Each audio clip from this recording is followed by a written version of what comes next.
وہ کتابوں سے کوئی بھی حدیث کو نقل کر دیتے ہیں اور مثلا یہ کہتے ہیں کہ یہ شیعہ حضرات کا عقیدہ ہے، تو ایسے افراد یا ایسے لوگوں کے بارے میں آپ کیا کہنا چاہتے ہیں؟ اگر ظاہراً دوسرے ایپیسوڈ میں ہم لوگوں نے گفتگو کی تھی اس حوالے سے جی کہ ہمارے دین اور مذہب کا بیس قرآن کریم ہے. جی یعنی اگر کوئی قرآن کی آیت لے کر آ رہا ہے وہ ہمارے دین کا بیس بنیاد میں ٹھیک ہے، لیکن البتہ صرف قرآن کہہ دینا پڑھ لینا کافی نہیں، قرآن کا مطلب بھی تو ہو.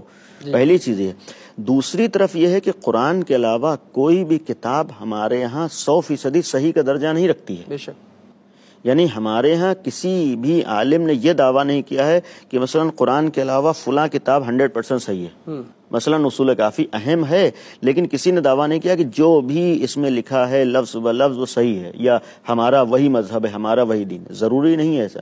تو اب جب یہ ہمارا صاف صاف کھل کے میں عرض کر رہا ہوں، جب ہمارا یہ عقیدہ ہے کہ کتاب کی بنیاد پر ہمارا مذہب نہیں ہے، تو اب کسی روایت کو ہمارے دین کے لیے بنیاد نہیں بنایا جا سکتا، بیس نہیں بنایا سکتا. یعنی اعتراض نہیں کر سکتا چونکہ آپ یہاں فلاں کتاب میں لکھا ہے لہذا آپ کا عقیدہ ہے. ہمارے عقیدے کی بنیاد تو کتاب ہونا کافی نہیں ہے، کتاب میں روایت ہونا کافی نہیں، بلکہ جب تک وہ روایت ثابت نہ ہو جائے اس وقت تک نہیں ہو سکتا ہے. اور پھر وہ روایت قرآن کے معیار کے اوپر پوری اتر رہی ہو.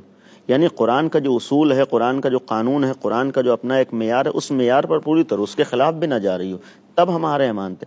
لہذا پہلی چیز یہ ہے کہ ہم اگر مذہب اہل بیت کی بات کریں، شیعت کی بات کریں، تشیع کی بات کریں، تو اس تشیع کے لیے کسی روایت کو بنیاد نہیں بنا سکتے. ہاں یہ اور بات ہے کہ کسی ایک روایت کو ہمارے ہاں علماء نے تسلیم کیا ہو، مانا ہو، اب اس کو آپ ہمارے مذہب کے لیے بنیاد نہیں تو قابل قبول ہے.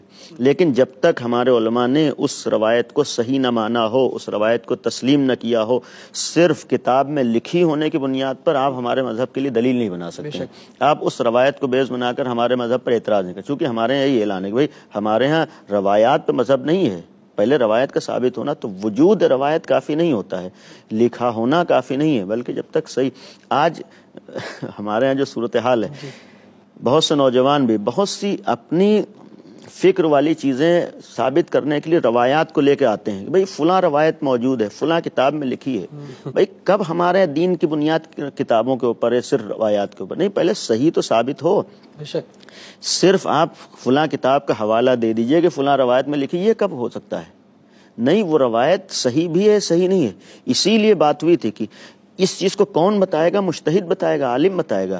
اگر آپ مذہب اہل بیت کے لیے، شیعت کے لیے کسی چیز کو ثابت کرنا چاہ رہے ہیں، روایت کو لے کر آ رہے ہیں، تو پہلے جائیے اس روایت کی تائید کروائیے، تصدیق کروائیے، یا ہمارے یہاں کسی نے واقعی عالم نے تائید و تصدیق کی، تب تو آپ اس کو مذہب کے لیے گویا بنیاد بنائیے، ورنہ نہیں ہو سکتی.